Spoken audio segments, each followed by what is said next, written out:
Morning, Paradox. Morning, how are you? Quick survey, I'm curious, how many of you had intended to come to the 9 a.m. service but had to change a tire? Anybody? Is it crazy out there or what? It's insane. Well, we're going to have a little bit of an insane morning in here too. We got a lot of ground to cover, so if you don't mind, I'm going to skip the foreplay for a minute and get right to business. I know, you're like, what, did he just say foreplay? You'll know why in just a second. We are in week 2 of a series that we call The New Rules of Love, Sex, and Dating. We borrowed this series title and the concept of the series from Kensington Church, who recently did it. They borrowed it from a church in Atlanta called North Point Church.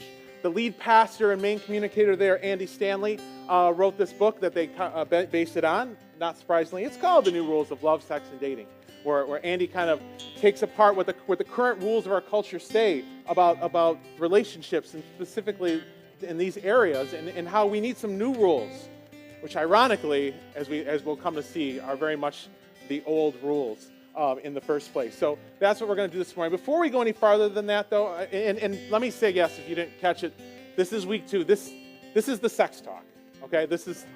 I know, this is the morning we're going to talk about sex. But hey, you know, this blew me away. Like, first service and even planning, like, this topic has the capacity to be very, like, ooh, like, uncomfortable and weird, right? Here's the reality. It shouldn't be. It shouldn't be. It shouldn't be. And we're going to talk about that today a little bit more. But this is sex talk. And as you notice, I'm here and not our lead pastor. Craig McGlasson is away on vacation. You have to wonder if the timing of that is coincidental or not, right? But he's not here. But before you think ill of Craig, before you think that he's trying to escape this topic, he really did this for you. He loves you guys.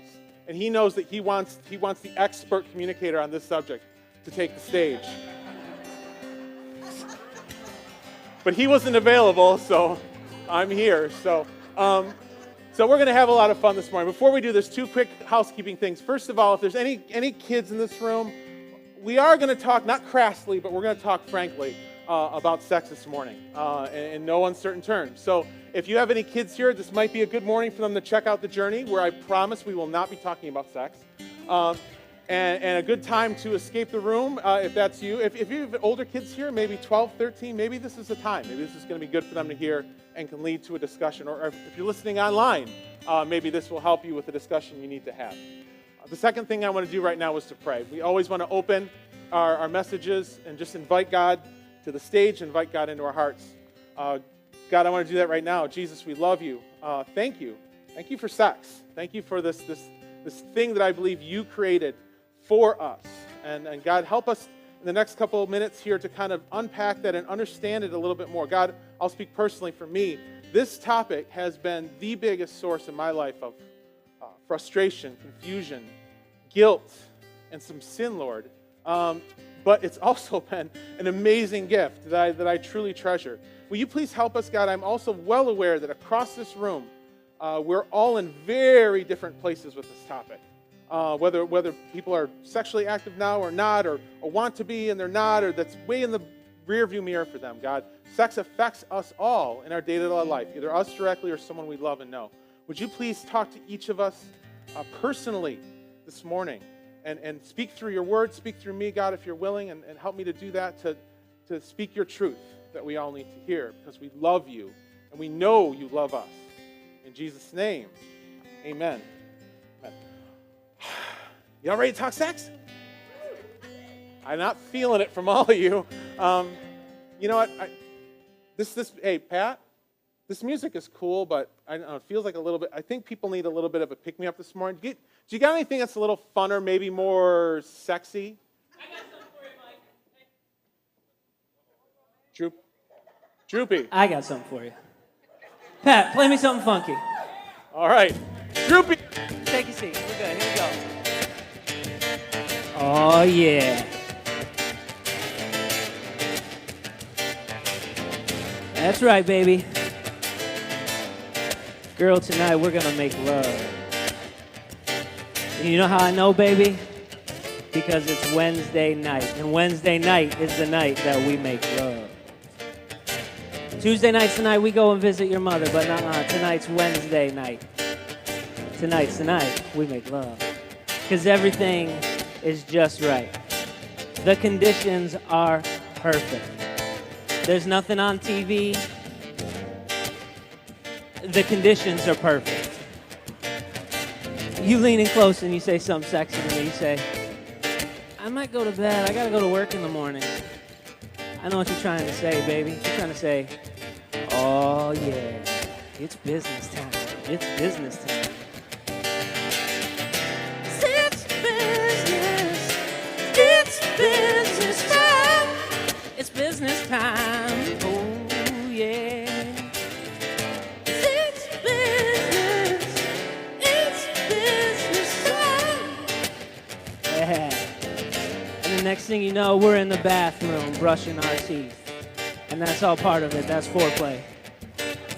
And then you go out and sort the recycling. That's not part of it, but it's just as important. Next thing you know, we're in the bedroom.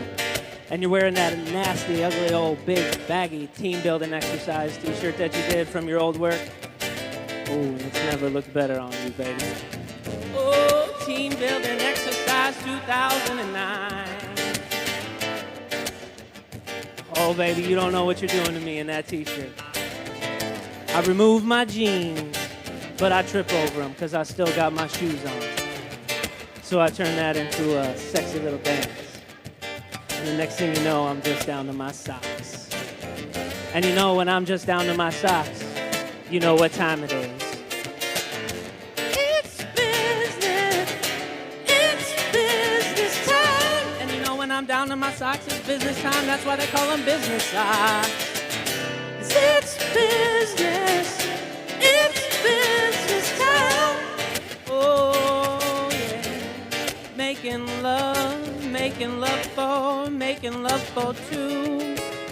love for 2 minutes. Because it's with me, babe, you only need 2 minutes because I'm so intense. And you know what they say about 2 minutes? 2 minutes in heaven is better than 1 minute in heaven. That's when you say something to me like, is that it? And I know what you're trying to say, baby. You're trying to say, oh, yeah, that's it. And then you tell me you want some more.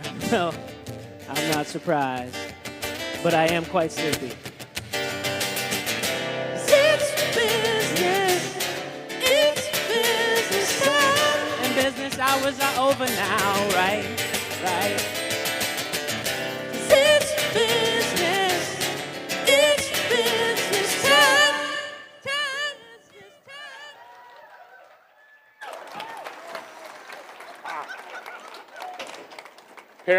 Parents, I warned you.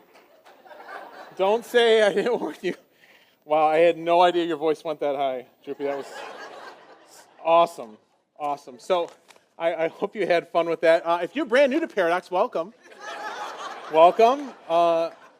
Maybe you've left already. Yes, there goes someone there now. I'm sorry. But in all seriousness now, I mean, we had fun with that. But here's the thing. This topic, unlike maybe any other, has the capacity to make us all come in like this. And especially those of you, and you're going to be the target. Those of you who maybe are sexually active but not married yet, like you especially are like whoa, and I know what's going to happen. I know what's going to happen this morning. It's not business time. I know what's going to happen this morning. He's going to tell me that sex is bad. He's going to tell me that sex is dirty. He's going to tell me I shouldn't do it. And that's nothing can be further than the truth. Nothing can be further than the truth. We're going to kind of unpack this morning and understand that, like, what's God's view and what is this thing called sex that we have in our lives that it affects everything we do, right? And so that's why we did this one. We just want you to uncross your arms, relax a bit. Relax. We're going to get honest. We're going to get real, but we're going to have a little fun with it too. And here's the thing. The truth is we don't talk about this enough in churches, right? It's kind of like this taboo thing. Even preparing for this, like the creative meetings and stuff, it's like, well, we're talking about sex. People get silly and weird and awkward. Like, we're uncomfortable with this. And we shouldn't be, because God made it.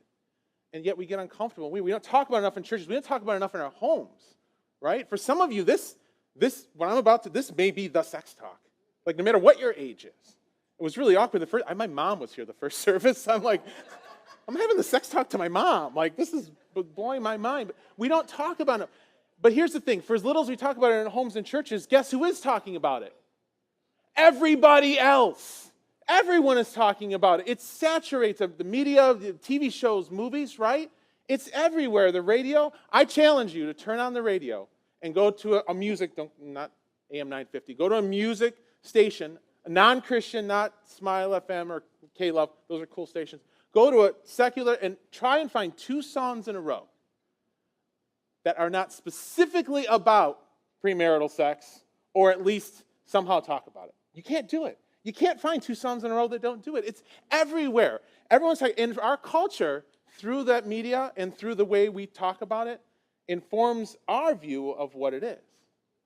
And it becomes the truth. It becomes the rules that we engage with and understand.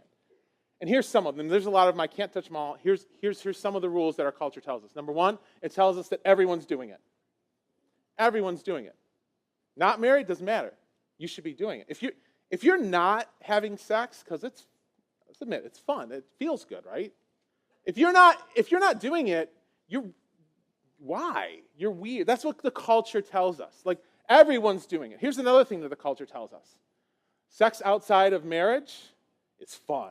It's hot, right? You watch the show like people up against walls and the clothes are going, it's woo! Sex inside marriage, TV shows, those shows, is more like business time, right? The funky old t-shirts. That's what it doesn't have to be that way, right? It's not that way. Here's another thing that the culture tells us, and this is sad. It tells us still, women are objects.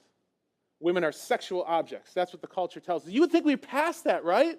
Like, aren't we more enlightened than that? Like, did you know there's more women enrolled right now in American colleges than men? Like, women are smart. Women are leaders. My boss at my day job, there's a woman, like, women are, right? Am I right? Why are we still treating them like sexual objects? What's the number? You all know it. What's the number 1 rule of advertising? Say it. Sex sells. Sex sells. And it does. And we still show women dressed, I mean, come on. So that's one of the other messages. One other message that the culture tells us is anything goes. Anything goes. Because the message we hear is, what is sex for? It's for your pleasure. That's what it's created for. It's for your pleasure. So whatever you find pleasure in, you can have sex with whoever you want, when, to some degree, where, if it's legal. Like, however you want, right? Because it's about your pleasure. As long as it's consensual and safe, go for it. Why not? Why not? And here's the thing. Underlying all of this message is 3 little words that our culture is telling us about sex. And it's not "I love you." The 3 words we're hearing are, it's just sex. It's just sex. Guys, it's just a physical thing. It's like ping pong or wrestling, right? It's a physical activity that people engage in. That's what the culture tells us that sex is. Can we be honest? Can we just take a minute and breathe and think about that? And ask yourself right now, you don't have to say it out loud, do you honestly believe that? Do you honestly believe that sex is just a physical act? I don't. If you're not sure, wow, I never had that thought. Here's a couple things for you to think about. I have some questions that might be a little bit uncomfortable to hear, but I think it's important. I wrote them down because I want to say this well. Here's a question. So why do adults who are sexually abused as children have such a difficult time moving on and having meaningful relationships as adults? Why are the scars that linger in their life debilitate and disrupt them unlike anything else? Ask any therapist. The scars that come from sexual abuse of children carry on into their life and affect all their relationships. It's true. What about women who are devastated by rape? Why is that so much different than being mugged or roughed up a little bit? Why is that any different? Why is adultery in marriage like the sin? Like, she can do a lot, but she steps out on me? Nope.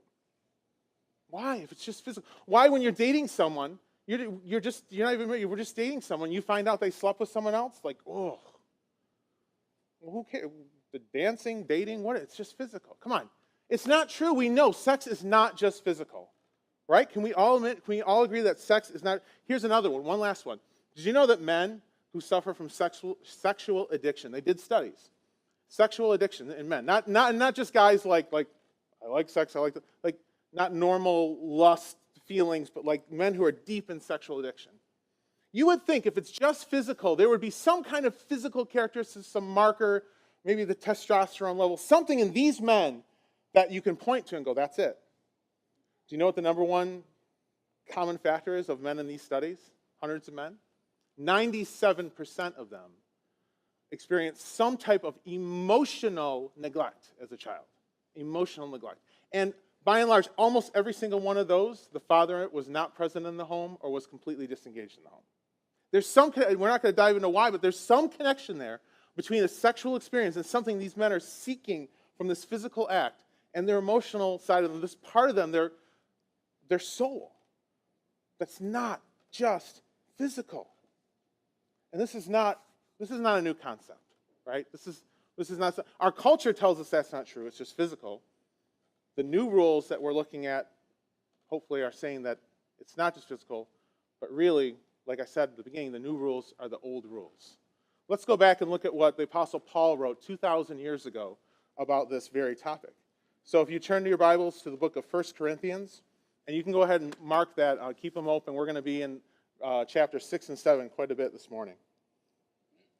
So here's what the Apostle Paul wrote. And by the way, this is Corinthians, so he wrote this to the Corinthian church, which at the time was very much a pagan-dominated town culture. So they had a lot of the Greek and Roman gods and that culture and religion. But you would think probably intuitively, well, all religions say that you should be monogamous in marriage, right? Especially not the ancient religions. In fact, they had many wives, sex outside of marriage. They had temple prostitutes going to the temple, like God's house, and they're like going there and sleeping with a prostitute. It was part. So that's the culture that Paul's up against as he's trying to teach them the love of Jesus and what God's bringing, this new way of living that they called the way at the time. He's up against this culture that feels very differently. And here's what he says to them. So I am in chapter 6, verse 18, if you're following along at home, and we'll have the verse up on the screen for you. Paul says, "Flee from sexual immorality. All other sins a person commits are outside the body, but whoever sins sexually sins against their own body." Do you see it? All other sins are this. Sexual. He clearly separates sexual sin from the rest. If you murder, you steal, you cheat, like that's you commit that against other. Sexual sin, he says, is different. When you commit these sins, you're sinning, you're hurting yourself. There's something inside you that is diminished, that can't be undone. Something inside you that's broken by this. And then you see what he told, so this is what he tells them to do, right? What he tells them to do is he says, flee. Flee from sexual immorality. Do you know, it's interesting. Do you know what the Greek word that he uses there for flee, do you know what that Greek word means? It means flee. That's just the interpreter. That's what it is. It means flee, run, get away. We all know what that word means. It doesn't mean just like try to avoid it if you can. Like maybe just, it means go, get away from sexual immorality. And now we could spend a long time, we could speak a whole message on and dig deep into sexual immorality. And I know in our culture there's lots of questions about, well, what about this? I don't have time to get specifics. Instead, I want to focus on more the positive side of it. And I want to say to us, and I believe this is true, if Paul is saying flee from sexual immorality, it would make sense that he's also saying run to sexual morality. Run to sexual morality, right? Well, okay, Mike, you said, I'm still confused. Well, what is sexual morality? What is morality? Well, morality is just a set of beliefs about what is right and wrong. So sexual morality is what's right and wrong about sex, right? And here's what our culture would tell us. Here's what our culture says. You have your morality about it. You have yours. I have mine. They're all different, and that's okay. But if morality is based on what is true, what's true for you, true, there's one thing that's got to be true above and beyond all. There's got to be one morality for every situation that is the best way, the right way to do something. So whose morality is true? Yours, mine?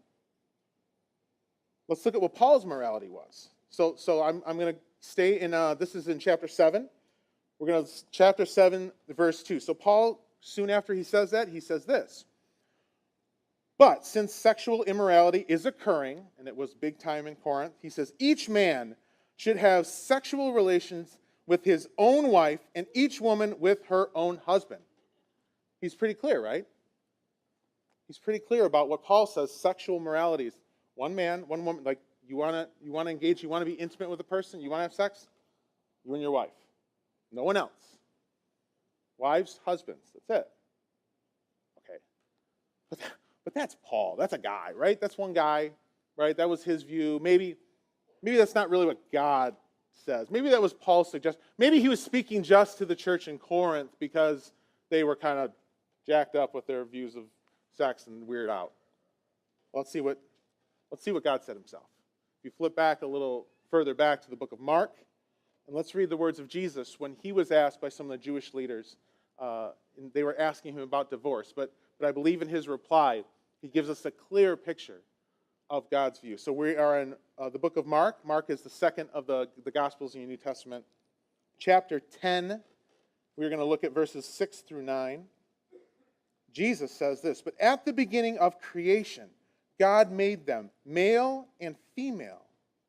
For this reason, a man will leave his father and mother and be united to his wife, and the two will become, say it with me, one flesh. They will no longer be two, but one flesh. Therefore, what God has joined together, let no one separate. So when Jesus says the two will become one flesh, what do we think he's talking about? There's a word that begins with the letter I. Two becoming one flesh not intercourse. You're thinking that. He was talking about that, but he's really talking about intimacy. Oh, yeah, intimacy. Come on up. You got this. Intimacy, right? Now, some of you guys in the room are like, whoa, no. I've heard that word before. I thought we were talking about sex. I want to talk about intimacy. If we're going to talk about God's view of sex and how he created it, you can't separate the two. You cannot separate the two. What is intimacy? Intimacy is its simplest definition, being fully known and fully knowing someone else. An intimate relationship, a close relationship. And the truth is, although, guys, we might have a harder time with that, women might more easily gravitate towards that deep connection. The truth is we all want that. We all do. We were all made for that. That's how we were created. We were created in the image of God, who is an intimate, personal God. Father, Son, and Holy Spirit. Right? Even the way he describes himself to us, even the way we understand him is not just on an island, but as a relationship. He's relational unto himself. He's relational with us. He's intimate. And we want that, right? We've all had, hopefully, you've had in your life, or maybe you have now a friend. Forget marriage for a second and sex. You've had a friend, right? Who you could say you have an intimate relationship with in terms of like I know you. I know you. I know I know what he's going to say next. I know what she's going to do.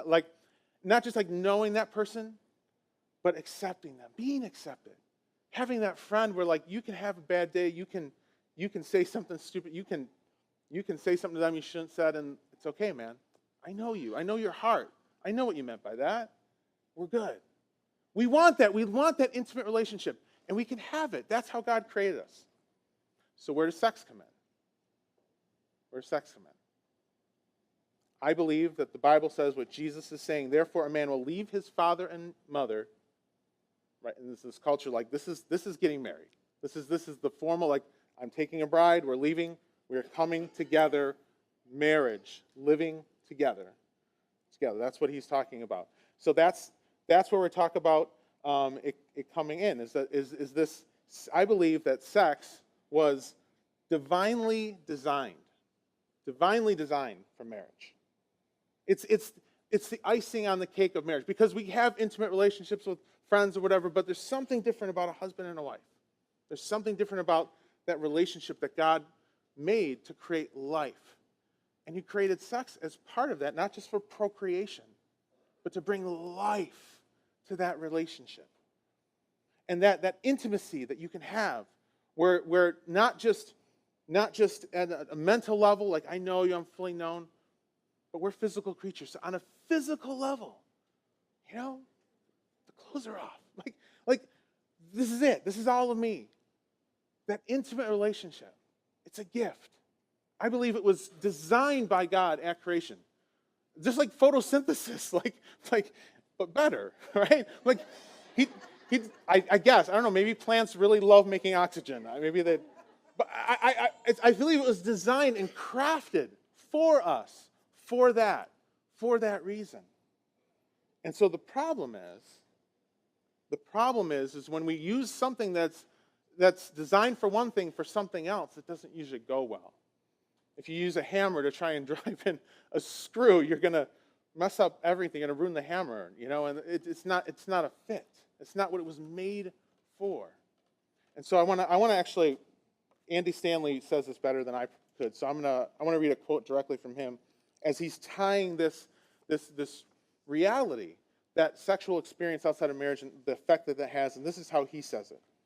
He says, "Your potential for relational intimacy is inexorably linked to your sexual experience." Let me say that again. Your potential for relational intimacy is inexorably, I had to look it up, it means like permanently, like can't be separated, inexorably linked to your sexual experience. What's he saying?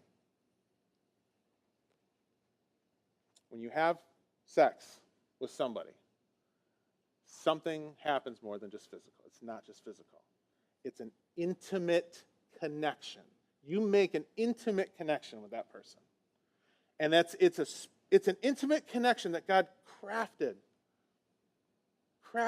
to be within the bonds and the relation of marriage. And so when we take it out of that, it can cause problems.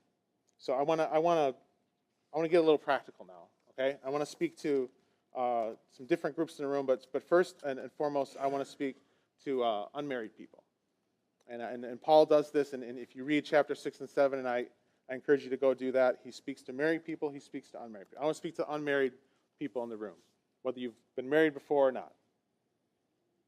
And so for you, you're like, okay, Mike, whoa, like I knew you were going to do this. I knew you were going to do this, Mike. You're telling me that this thing that's fun and feels good, you're saying I can't do it. No, I'm not saying you can't do it. I can tell you what you can and cannot do. I'm not saying you shouldn't do it. I'm saying you should wait. I'm saying you should wait until the time is right. And there's probably several responses back to that. There's probably several different, you're probably coming at different, I could feel it from like different people are going to say different things. Maybe online some people are listening and punching their radio, or people don't have radios anymore. They're listening on their phones. I don't know what I'm thinking. Here's one potential response to the message that you should wait. Some people are saying, Mike, with all due respect, you're wrong. You're wrong. You're wrong.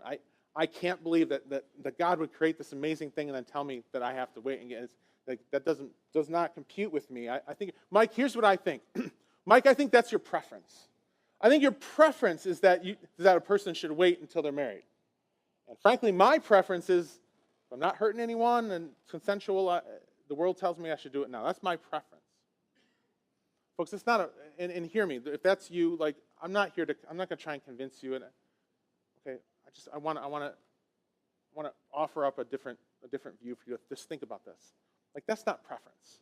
Preference is like I like this kind of art and you like that kind of art. Like, preference is I enjoy this type of music, you enjoy this type. That's preference. Preferences don't lead to a predictable outcome. They're just I like blue, you like red. This question of what people would say sexual preference is sexual choice. It's more of a choice. It's more like nutrition. It's more like me saying, you know what? My preference is fast food. Your preference is kale. Right? No, what I'm saying is I'm choosing greasy hamburgers and fries because they're so good, and I do way too often. And I drink Mountain Dew because I like it. And you're choosing fresh fruits and vegetables, and you're drinking water, okay? Is that a preference? No, because there's a predictable outcome.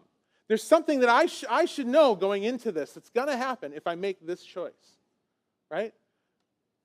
having sex outside of marriage isn't just a preference, it's a choice. And you have to be ready to accept the outcome, the predictable outcome of when that happens. And so that's the question I would just, if that's you this morning, I just want to leave you with this question. Ask, like, what does the evidence point to? Maybe in your own experiences, if you've had them. What does the evidence point to when you open yourself up to this type of intimacy outside of a trusting commitment? What happens? What's your experience? What do we see? Like I said, what do therapists see? Let me read this from Andy Stanley. This is actually on the same page that I read this quote, but this is interesting.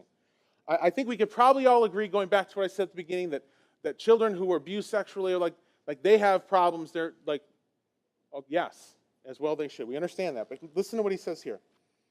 What's often overlooked or ignored, however, is just as unwanted sexual experience impacts one's ability to experience intimacy later in life. He's saying just as people who were unwanted, like abused, just as it affects them, a string of consensual sexual experiences can have a similar effect. Some would argue the same effect. And this is what therapists report, counselors report in seeing these relationships. So it's your choice. It's your choice. But what does the evidence point to in terms of what is the outcome going to be? All right, as you consider that, maybe there's some others in this room this morning who are like, you know what, Mike?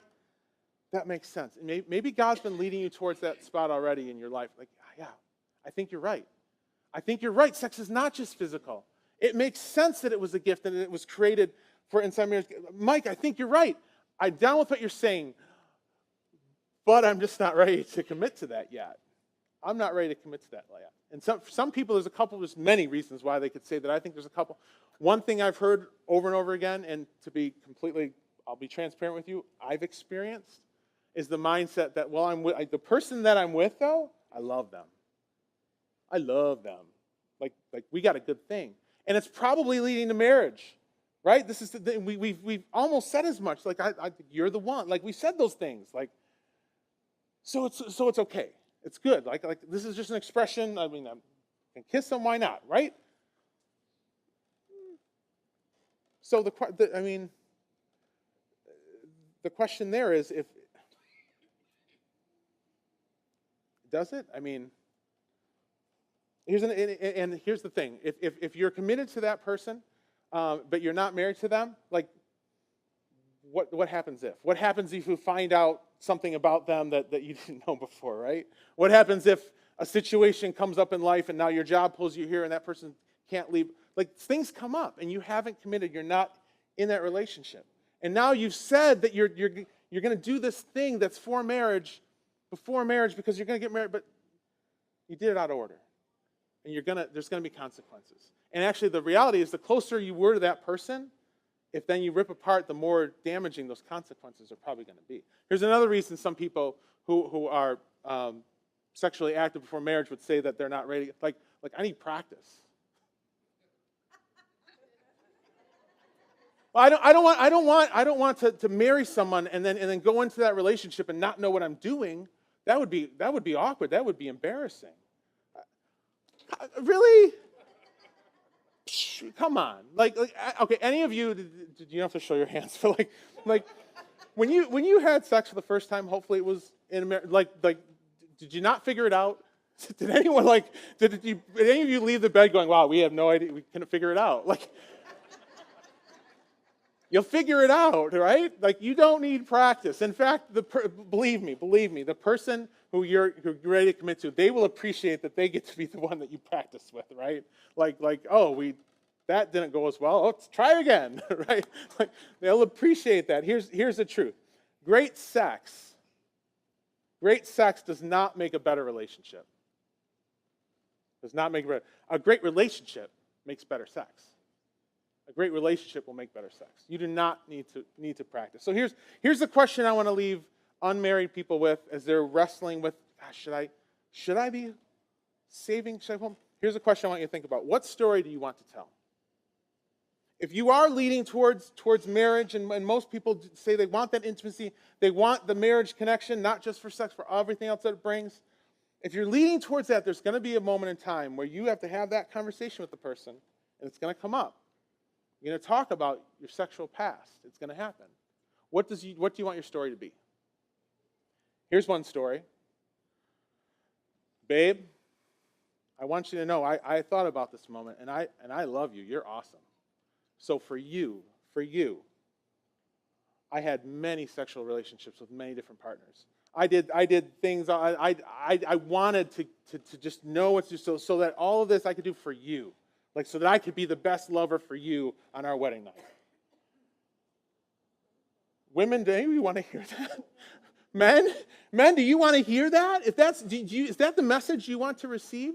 One of the premises of this whole series we talk about is being the one that you're looking for is looking for. Right? In that frame of mind, being the one that you're looking for is looking for, do you want that to be your story? Because you don't want that to be the story back. Nobody wants to hear that story. And that's because this is the truth. Romance in marriage is fueled by exclusivity. Exclusivity. Knowing that this person is mine, I'm theirs. Our bodies, right? The two will become one. We're one flesh. She can go off on a business trip, and I don't have to worry. I'm not going to worry about what she does. She's mine. I'm hers. We're one. He can go out with the guys. Some of those guys are knuckleheads, but not my man. I know. That's romance. You want that. We love that. Romance is fueled by exclusivity. So, what story do you want to tell? Here's a better story. Babe, I love you. I'm weird. I don't know who to look at. I don't know what to look at. I keep looking at people. I'm like, I'm talking to them. Sorry. Here's a better story. Babe, I love you. So weird. I'm going to look at the poll. Babe, I love you. Where's my wife? April, are you in here? I love you. And here's the thing. I have had some sexual experiences in the past, but there was this one day I braved a Sunday morning. I dodged potholes. I came to this crazy church. This guy who uses his hands way too much when he talks was saying some stuff, and I just, God kind of got a hold of my heart, and I felt like what he's saying is true, and I felt like I want you to be the one that I fully know. That I want you to fully know me, and I made that decision that day to save myself for you, to hold on and to understand that this thing called sex, like, I want to have that only with you. And so I decided at that time to wait. And since then, I've been working hard on self-control. I've been working hard on myself, on other areas of myself, to make myself the person that you would want. And here we are. And now I'm ready. I'm not perfectly practiced. We'll figure it out. But I'm ready for you. And I've saved myself for you. Isn't that the message that we want to hear? Isn't that a better message? Here's one other possibility in terms of people reacting to this notion that sex isn't just physical, it's an intimate connection, it's for marriage. Some of you right now are saying, yes, I believe it. I'm with you. Maybe you came into this room already in that place. Maybe some of you today, God's speaking to you, not through my fumbled words, God's speaking to you and you're buying it. You're believing that this is truth. You're accepting this truth. So now your question that you need to kind of ask, there's a couple questions you should be asking yourself that I think will help, is so now what? What do I do? Especially if you're coming from a place where you've been sexually active or it's part of your life, like, that's going to be hard to leave behind. You're going to see that as like a sacrifice. You're going to say, I want to, I think you're right, but I don't know if I'm ready for that sacrifice. Can I just say, if you leave behind something for something better, that's not sacrifice. That's not the definition of sacrifice. Leaving something behind for something better is not sacrifice. That's investment. That's investment. You are investing in this future relationship that's going to pay huge dividends for your future choices, or for your present choices right now.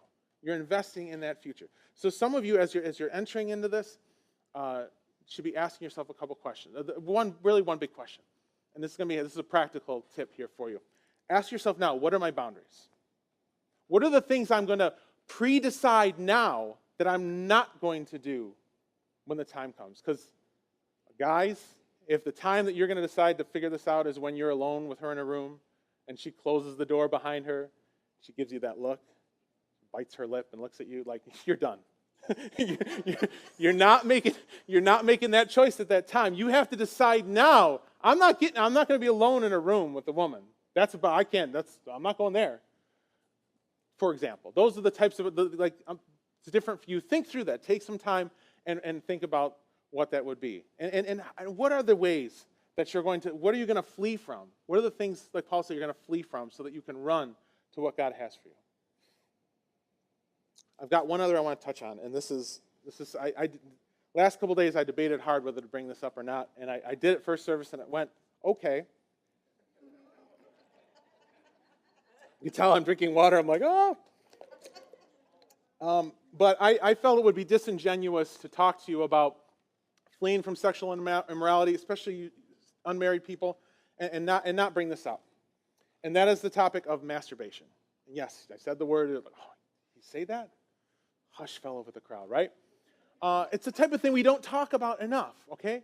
So yes, God created sex, and orgasms are part of sex. It's the reason we do it, right? Like, it feels good. We have the capability, the physical capability of bringing that pleasure upon ourselves. We can do it. We can. But should we? Like Paul says, he says here in 1 Corinthians, he says, everything is, let's hear it. I have the right to do anything, but not everything is beneficial for me. I have the right to do anything, but not anything is beneficial for me, right? So we have this ability to pleasure ourselves, but should we? Should we? And I'm talking that now. Married people are good. He's talking to unmarried. No, let's all come back in. Okay, married and unmarried. Should we do this? Well, if you're going to ask me, Mike, tell me. Okay, you tell me. You're the pastor. Tell me. Should I do this? I'm going to pull a Jesus maneuver here on you because he's wiser than I am. I'm going to answer your question with a question. And it's a question that's going to lead you to the answer that I think you know already, and I think it's the answer that God would have for you. Here's your question. When you do it, what are you thinking about? What are you thinking about? Or who are you thinking about? Who are you thinking about? And then though the person isn't physically present, isn't it true that you are having a sexual experience? Remember Stanley's quote, our relational abilities, aren't you having a sexual experience at that time? Right? Let's look at what Jesus said. Yeah, Jesus talked about this. Let's go to the book of Matthew. In the book of Matthew, chapter 5, verse 28. Here's what Jesus said when he was talking about this topic. But I tell you that anyone who looks, he's talking about looking, anyone who looks at a woman lustfully has already committed adultery with her in his heart. In his heart. Remember, this sexual sin, it hurts us. So the reality is, if we do that, we're creating something. And even with the marriage, I know some of you guys are like, well, that's okay, because I'm married and I only think of my wife. I only think of my wife. Loophole. Gotcha. To challenge you with this. When you think of her, when you're by yourself, when you're thinking of her, how are you thinking of her in ways that you don't normally intimate with her? Is she doing things or wearing things or that aren't normal for what you like? Really, what you could be doing if you're not careful, and this is probably a boundary that you should just flee from. What you're probably doing is creating another woman. You're creating another woman. She's a lot like your wife, but she's not exactly your wife. And so now you're creating another sexual experience so that when you do come together with your wife, you're comparing her to this other version of herself. It's probably not a good idea. All right, so unmarrieds, I hope that was okay to hear. And let's review real quick. So sex, not just a physical experience. It's an intimate connection that divinely designed to be used in a sexually moral way in the confines of marriage. So real quick, I had a whole list, but I don't have time for married people. There's a lot I would love to say to married people on the sexual topic too. I'm gonna give you just two really quick. Number one, in the same token of being the one that the one like this happens really often in marriage relationship where one person versus another. Like, there's different sexual temperatures. Right? Usually it's the man is wanting to have sex more often than the wife. Not always true, but there's usually some type of imbalance that can lead to a lot of questions and problems. And so the question is, what do we do with that? There's two little tips I have for you. Number one, how about trying this? Be the one that the person that you are pining for, you guys know what pining is? Like wanting, horny. Like the person that you are pining for is pining for. So what are the things that you can do? Like what's her love language? For my wife, she's an organizer. Like literally, if she comes home and I'm like sorting the mail and putting it away, and if I'm making tabs on new folders, she's like, "Woo!" That's her thing. Like, I know that. I use that. Like, know your spouse, right? And how do you know those things, right? But here's the other tip, and then with that, I'm gonna pass it on to something else. But here's the other thing: communication. Communication. I can't tell you the number of times that I've heard of this, and I've experienced this, where it was inside a marriage relationship, we don't talk to each other about sex. Like, that's so crazy. Like, why wouldn't we sit down, maybe not right before or during, like another time, have dinner and talk it through. Like, what is the frequency? You know, that song kind of joked about it's Wednesday night, but I mean, life is busy, right? Like when does this make sense? What is the expectation so that I'm not always wondering and like not questioning? What's the frequency? And another thing that you should talk about, and this is a brand new word for you, what's the frequency we're into this? What's the kinquency? No, seriously, if in the absence of talking about it, you're going to fill in the blanks with what your partner likes or doesn't like or is willing to do and not willing. You got to talk about that like beforehand, okay? So that's your marital tips from Dr. Mike. So you guys have heard me talk plenty this morning. So what I want to do now is I want to turn your attention over to the screens because there's a couple here at our church who graciously offered to sit down with me a couple weeks ago and share a little bit of their story. And I think their story is great because it touches on so many different facets of what we talked about, and it talks to a broad array of different life spots in life. So turn your attention to the screens. All right. So thanks, guys, for coming. I am sure that when Craig asked you to come and give us a little background of your life together, relationship, specifically your love life, I'm sure you were thrilled, right? Oh, yeah. Oh, yeah. I love it. You love it, yeah. So let's start at the beginning. How'd you guys meet? Well, it was 20 years ago. We've been married 18, maybe 21 years. Yeah, so 2 years of dating before, roughly. Yeah, roughly. Yeah.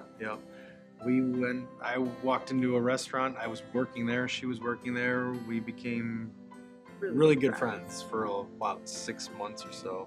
Yeah. So you're still dating somebody.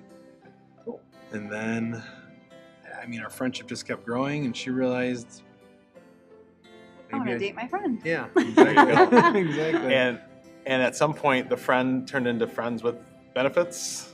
How did the intimacy play in, and when did that all come to light? After our friendship, we started dating. We had sex rather quickly Right. into our relationship. Yeah, I think there was this friendship that happens for so long that when we did start dating, we felt like, we know each other well enough. Yeah. So it was pretty immediate. Yeah. And so what changed? Obviously, that becomes a very big focus of your relationship, especially when it's the new relationship and lust is going, and all the hormones and everything everything's good. And we're teenagers. We're teenagers. We're 19. We're How 18 old years old. We're 18 and 19? Yeah. 18, 19. Okay. So you're young, and us growing up. My understanding of sex in a relationship was make sure you're having protected sex, and that was it. Yeah. Don't get a disease and don't get a girl pregnant. That was it. So Yeah. Other than that, everything's fair game. Yeah. That was mine too. The same, just very much let us know when you are so we can get you on the pill. So then God came into the equation, and you both came to know Jesus. And how did that change your relationship with each other, and specifically, how did that affect your sex life then? Okay. As soon as I started following Christ, me following Christ wasn't so much about my relationship with God. It was what rules do I need to follow to do this right? Okay. So I stopping drinking, smoking, sex, music, anything. I was like, yeah, I'll stop everything. Jeremy wasn't so excited about that. I was in a much slower lane than she was. Sure. Trying to understand and figure out God and what that meant in my life and everything like that. So Right. for her, it was rules and everything. It was easy. She was like, okay, now I'm a good Christian. I've got everything. I did everything what you wanted, God. Okay. Yep. And I was Yep. like, wait, there's got to be more to that. And so, Yeah. of course, with the sex thing, I was like, Prove it. prove Totally it. Like, prove why it. would God take this away If from God us? tells me Yes. specifically to Yes, stop, like that was- send me a Exactly. note. Yes. Yeah. So we did. We went to the church and made an appointment with the counselors and literally sat down like this and said, "Where does the Bible say to stop doing this?" Because Right. we knew we were like, oh, we probably are going to get married. So why would God? Right. We're in a loving relationship. Why Right. wouldn't God Yep. let us have this? It's a common I thought. was, right? yeah, I was like, Yeah. what the heck? So I went to the church. We made that meeting, and They they had like, pages. of, like- They had pages. yeah. We were just Wow. like, Here's the proof. Yeah, Boom, yeah. right down Yeah. there. Yeah. And you know, of course, at first it's like, okay, well, God says to do it, so that's probably a good thing. I still wasn't like understanding it, but I felt like at some point in our relationship, I was like, okay, maybe it's good for us to do this. So there was something that happened. I met with a guy. We started talking. He was talking that he moved out. We lived together in Florida because we moved down there together for college. So we lived together, and I talked to him, and he's like, I don't live with my girlfriend. We had this great conversation Sure, right after a men's sure. group, and then I was like, oh my gosh, I need to do this. I need to do this. This seems what's right. Yeah. So I make came this home and I told her, yeah, hey, we need to move out, and you know, we stopped having sex before that, but we were still living together at that point. But So there was some wrestling. Sounds like there was some frustration, both from you at first, from like, why are we stopping? And Yeah. probably from you also, like, I have to because this is the rule, Yeah, but yeah. maybe some frustration as to why, not understanding why. So it sounds like you came to a point where you understood enough and you said that this is what we're doing. You made that Yeah. choice. Yeah. It was really brave. So then you got married, and now you're legal, right? Right. Right. And, so I assume like right away, wedding night from there on, everything was great and crazy and fun, and you're back to the sex life. Everything's good, right? Even our wedding night was like rough. It was just we had a long way to go. I don't know how else to say it. We had a very difficult. We've been married almost 18 years, and we were thinking about it the other day. Probably the first 12, 13, we struggled to figure out how does this work? Because I think too, we've been even talking about this since doing this video is how different men and women are. And you don't realize that. You think he's like me and he thinks she's like him. You know, there's Yeah. just this assumption of we're the same. And so I think after you really start to honor the other person and understand, or just even really just believe The they're biological different. makeup, They're we're different. totally like, different. I approach sex much differently than she would because Sure. she's a woman, I'm a man. It took I us a have- long time Yeah. to figure that out. And even like I feel like we may know that, but until you get into the relationship to a marriage, you're still thinking, well, wait, she's not into me. That means she doesn't love me. Wait, wouldn't she want to have sex like Right. 5 times a week? You know, or Yeah, why right. isn't she like asking me for it? Because Right. like that's not a woman doesn't have testosterone in her body flowing around. You know, like where she has this physical need. Yeah. You know, so it is different and Yeah.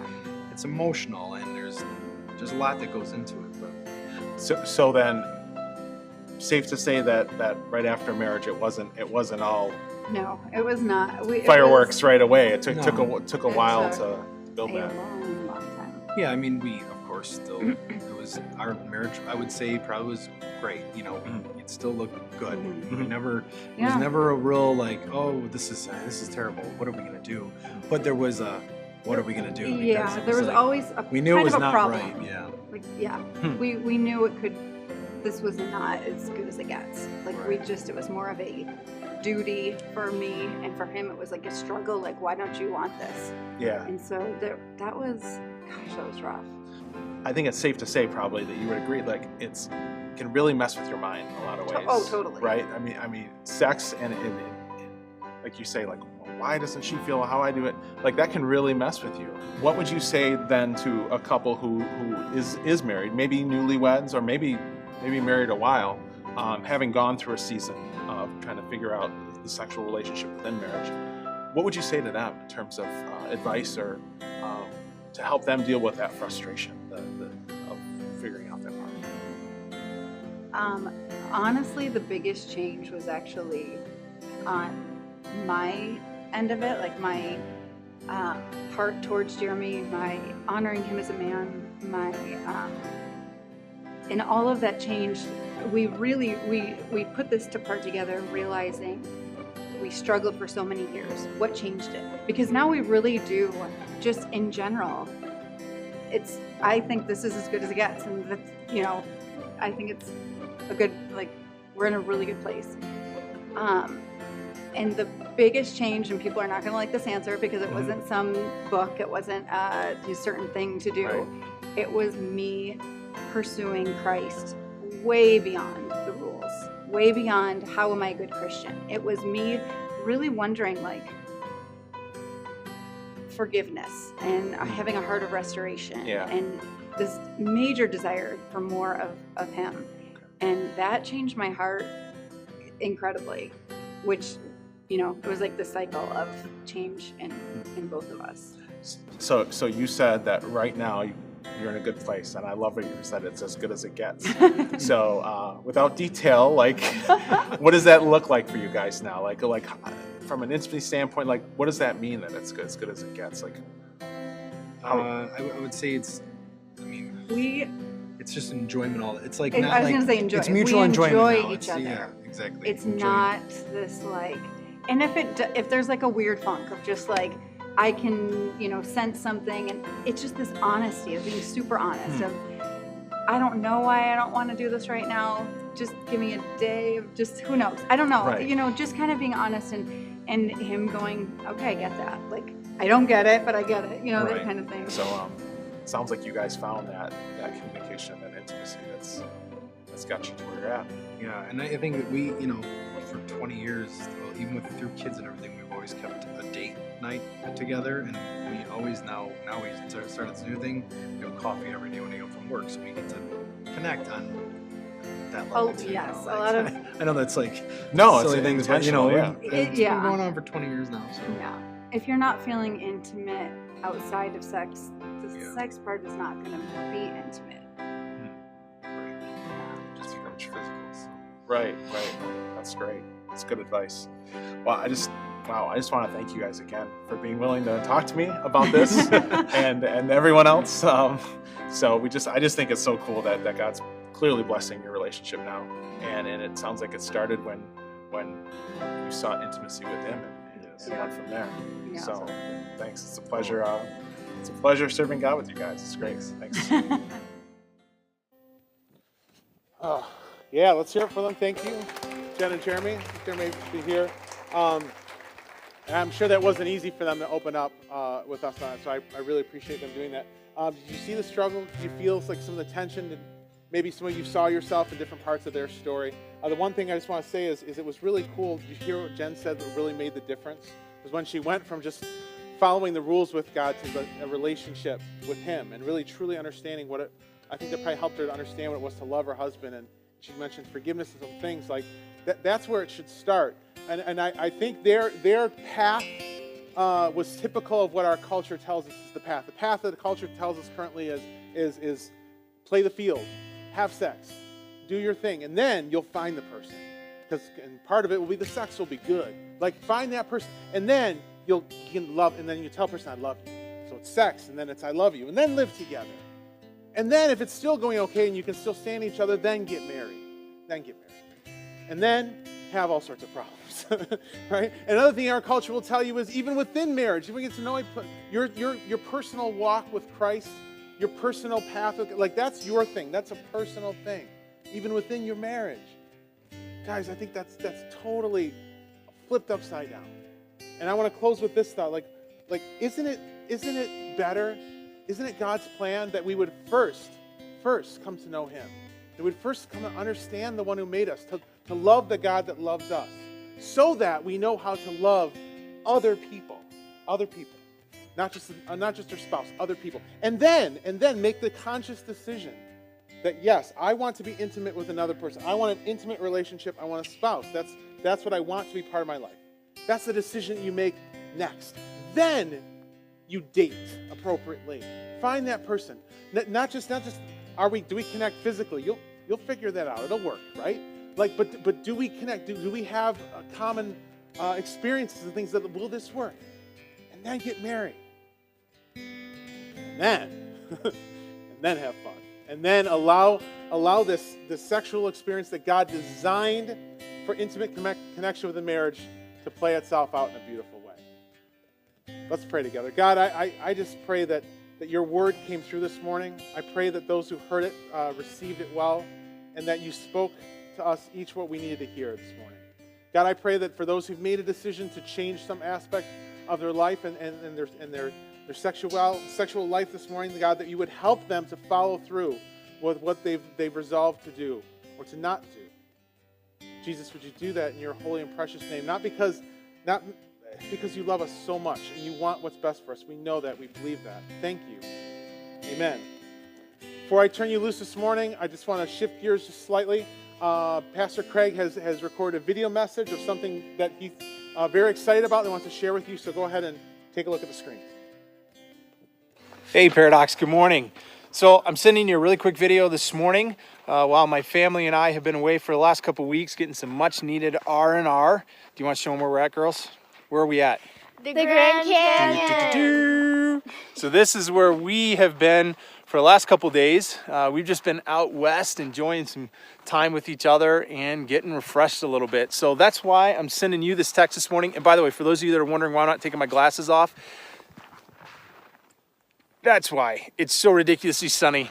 I can't see anything, so you're gonna have to deal with my glasses. But here is what I just want to send you a video for a couple minutes this morning, is that I just know that for any of you that are involved here at Paradox, to any level and at any degree, ministry is one of the most exhausting things we can do.